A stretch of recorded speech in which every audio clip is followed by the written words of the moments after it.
think is the one big thing that helps to make a child a reader?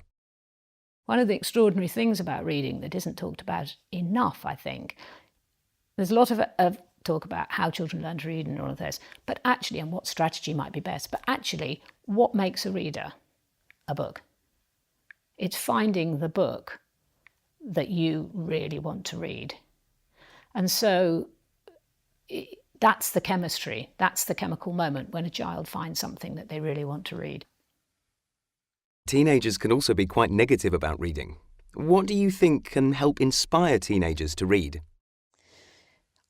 Well, I think the biggest inspiration, I would like to say, again, to get back to the idea that it is the right book, but I think there are lots of ways into reading. And one of the things that's very evident is that good films, far from putting children off reading the book, often take children or teenagers to read the book. You take a book like The Beach, all right, it wasn't a book that was written for children, but it was a great teen novel. It was a sort of almost a teen anthem novel. And a lot of teenagers read the book after they'd seen the film.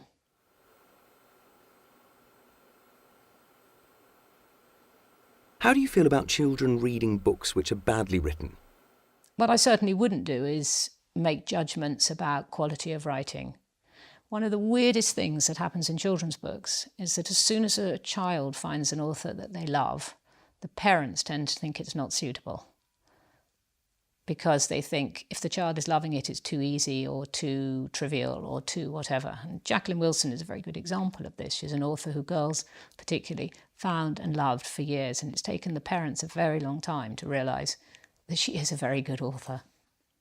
And what do you say about someone like J.K. Rowling, who is, not a great literary stylist, but has some really remarkable qualities in her books, and will be credited over probably 3 more generations for having made children readers? I wouldn't want to say children shouldn't have read her books because they're not of great literary quality.